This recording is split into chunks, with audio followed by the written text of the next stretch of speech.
किसी भी व्यक्ति से पूछा जाए क्या आपको खुशी चाहिए, सबका उत्तर एक ही होता है, हाँ, खुशी चाहिए। इससे कोई फर्क नहीं पड़ता कि वह व्यक्ति किसी धर्म, जाति, वर्ग, देश, लिंग अथवा आयु वर्ग से संबंध रखता है। सब चाहते तो हैप्पीनेस ही हैं। जाने अनजाने इसी की प्राप्ति के लिए तन मन धन लगाकर प्रयत्नशील रहते हैं। लेकिन दूसरा प्रश्न, क्या आप हमेशा खुश रहते हैं? पूछते ही सभी सोच में पड़ जाते हैं। अब वो पहले की तरह सबका उत्तर एक जैसा नहीं होता। जिंदगी में सभी की चाहत तो हैप्पीनेस की ही है, लेकिन वह पूरी क्यों नहीं होती?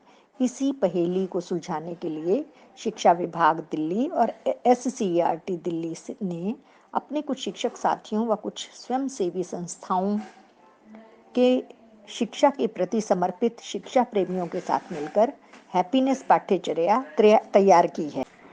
कक्षा में इसके नियमित अभ्यास से विद्यार्थियों को हमेशा खुश रहने की प्रेरणा मिलेगी और वे न केवल खुश रहेंगे बल्कि विभिन्न विषयों को खुश होकर पढ़ेंगे और पढ़ाई में रुचि लेंगे। इसकी विषय वस्तु को माइंडफुलनेस, कहानियों, गतिविधियों और अभिव्यक्तियों में पिरोया गया है। शिक्षक टीचर्स हैंडबुक में दिए गए निर्देशों के अनुसार इस विषय वस्तु का अभ्यास कराएंगे।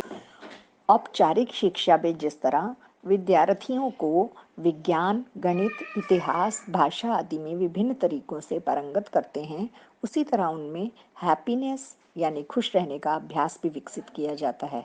आज से 20 साल पहले यह कहना शायद संभव नहीं था, लेकिन आज दुनिया भर के विद्यालयों में इस पर काम हो रहा है। इस पाठ्यक्रम के माध्यम से हमारा यह प्रयास है कि हम विद्यार्थियों को हमेशा खुश रहने और दूसरों की खुशी के लिए मददगार होने की काबिल बना सकें। विद्यार्थियों में हैप्पीनेस सुनिश्चित करने के लिए विद्यालयीय पाठ्यचर्या में इसे एक अनिवार्य विषय के रूप में शामिल किया गया है। हमारी खुशी का संबंध हमारे विचारों व भावों यानी कि थॉट्स एंड फीलिंग्स तथा मन की स्थिति स्टेट ऑफ माइंड से है। इसलिए इस पाठ्यचर्या में माइंडफुलनेस सजगता प्रधान, कहानी चिंतन प्रधान, गतिविधि विचार प्रधान तथा अभिव्यक्ति भाव प्रधान को समाहित किया गया है। प्रथम खंड माइंडफुलनेस है। इसमें ध्यान देने की प्रक्रिया में हम अपने आसपास के वातावरण, विचारों, भावनाओं एवं संवेदनाओं के प्रति सजग होते हैं।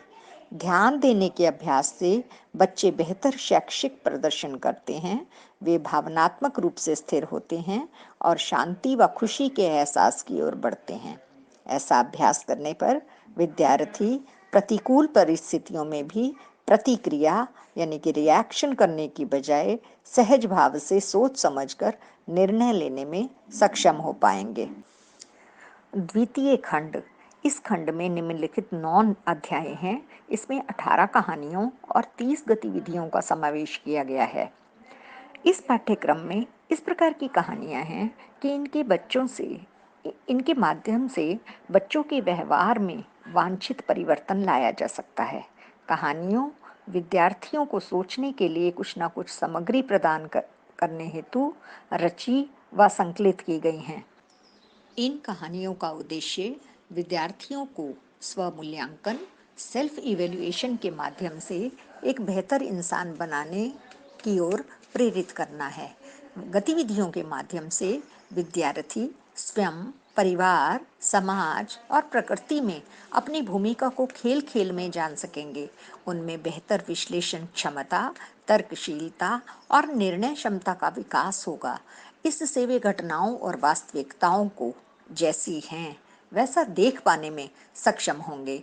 इस पाठ्यक्रम के माध्यम से ऐसा माहौल देने का प्रयास रहेगा जिससे कि वे खुशहाल और उपयोगी व्यक्तित्व का विकास हो सके।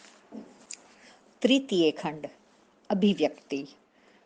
अभिव्यक्ति के तहत सप्ताह के आखिरी दिन विद्यार्थियों को अपने भावों यानी कि फीलिंग्स को व्यक्त करने का अवसर दिया जाएगा। इसमें विद्यार्थी अपने जीवन में आ रहे सकारात्मक बदलावों को भी साझा करेंगे ताकि वे एक दूसरे से प्रेरणा पा सकें। अभिव्यक्ति के लिए इस प्रकार के प्रश्नों का निर्माण किया गया है कि विद्यार्थी अपनी उन्नति में दूसरों की भागीदारी को देख सकें और खुद भी अपनी भागीदारी करने के लिए प्रेरित हों। इस दौरान शिक्षक विद्यार्थियों की सोच और व्यवहार में आ रहे परिवर्तनों का आकलन भी कर पाएंगे। पाठ्यक्रम का साप्ताहिक संचालन व समय वितरण।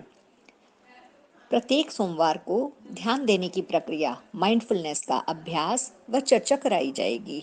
चेक इन 3 मिनट, चर्चा 10 मिनट, माइंडफुल एक्टिविटी 5 मिनट, चर्चा 15 मिनट और चेकआउट 2 मिनट, यानी कि टोटल 35 मिनट्स। मंगलवार से शुक्रवार तक इन पुस्तक के अध्यायों के अनुसार कक्षा का संचालन होगा, जिनमें दी हुई कहानियां और गतिविधियों को कराया जाएगा। शनिवार को विद्यार्थियों से अपने भावों और व्यवहार में आए बदलावों की अभिव्यक्ति कराएंगे। प्रत्येक दिन कक्षा के प्रारंभ में 2 से 3 मिनट ध्यान देने की प्रक्रिया यानी कि चेक इन और अंत में 1-2 मिनट ध्यान देने की प्रक्रिया यानी चेकआउट कराएंगे। रोजाना की हैप्पीनेस कक्षा के आरंभ व अंत में भी ध्यान देने का अभ्यास होगा। चेक इन कक्षा शुरू होते ही 2 से 3 मिनट विद्यार्थियों को श्वास पर ध्यान देने की प्रक्रिया करवाएंगे। इसका उद्देश्य विद्यार्थियों को हैप्पीनेस कक्षा के लिए तैयार करना है। शुरुआत में यह अभ्यास 1 मिनट का रखें। धीरे धीरे इसकी अवधि को बढ़ाकर 2 से 3 मिनट कर सकते हैं। माइंडफुलनेस वाले दिन इस गतिविधि यानी कि माइंडफुल चेक इन को माइंडफुलनेस खंड में दिए गए निर्देशों के अनुसार करानी है।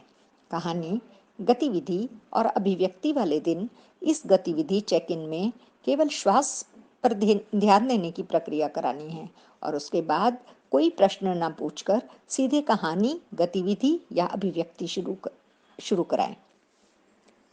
चेकआउट कक्षा के अंत में 1-2 मिनट विद्यार्थी शांत बैठकर उस दिन की चर्चा, गतिविधि या अभिव्यक्ति से निकले निष्कर्ष पर मनन यानी कि रिफ्लेक्शन करेंगे। इस दौरान शिक्षक कोई अन्य निर्देश न दे। इस साइलेंट चेकआउट के बाद कोई प्रश्न ना पूछे। शुरुआत में यह अभ्यास 1 मिनट का रखें। धीरे धीरे इसकी अवधि को बढ़ाकर 2 मिनट किया जा सकता है। शिक्षकों से अनुरोध है कि हैप्पीनेस कक्षा में सभी दिन माइंडफुलनेस कहानी, गतिविधि व अभिव्यक्ति चेक इन से शुरू करें और चेकआउट से अंत करें। धन्यवाद।